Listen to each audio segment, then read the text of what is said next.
បងសុំទោសដែលជួយធ្វើអូនងរាល់ថ្ងៃតែបងពិតជាស្រឡាញ់អូនមែនវាសង្សារមួយគួរឲ្យស្រឡាញ់ខ្លាំងណាស់ចារឹងអមញ៉ែងញ៉ាំដូចជាកូនក្មេងអញចឹងអូនពូកែងអពូកែខឹងពូកែប្រច័ណ្ឌហើយអូនចូលចិនឲ្យបងតាមលួងរូស្ងួនរៀងរាល់ថ្ងៃពេលតែថាពេលអូនងនឹងរោគបងម្ដងរូស្ងួនពេញជាគួរឲ្យខ្នែងខ្លាំងណាស់បើកូនក្មេ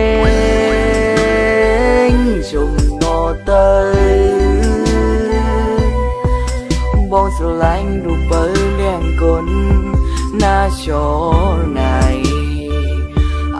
កូនក្មេងបងសុំទោសសន្យាថាថ្ងៃក្រោយជុំធ្វើคงទៀតហើយណាក្មេងមករបងបង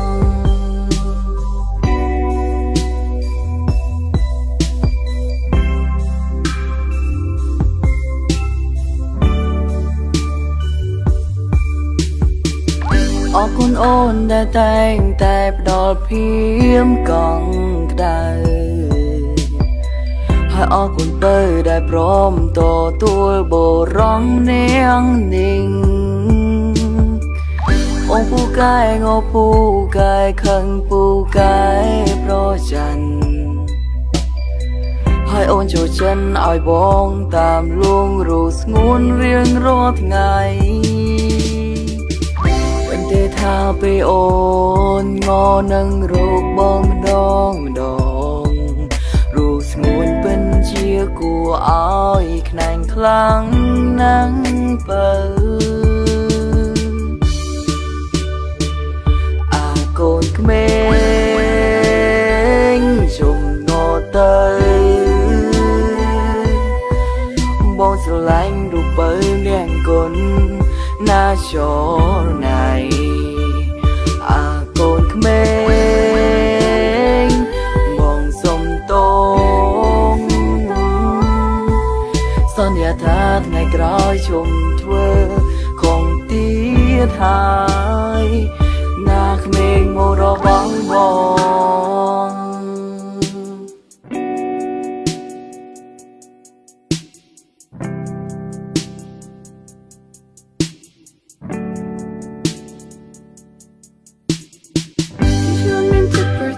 จะស្រឡាញ់មិនកើតដែលឡើយសន្យាថានឹងនៅក្បែរមើលថែបងរហូតតែពីបើពេលនេះគឺជាពីបិណ្ឌហើយចេញពីចិត្តរបស់អូនចង់នៅក្បែរបងគ្រប់នាទីមើលថែបងរហូតតែទូផងដែលតែងតែប្រច័ណ្ឌនឹងរូបបងក៏ព្រោះតែអូនមិនចង់បាត់បង់រូបបងឡើ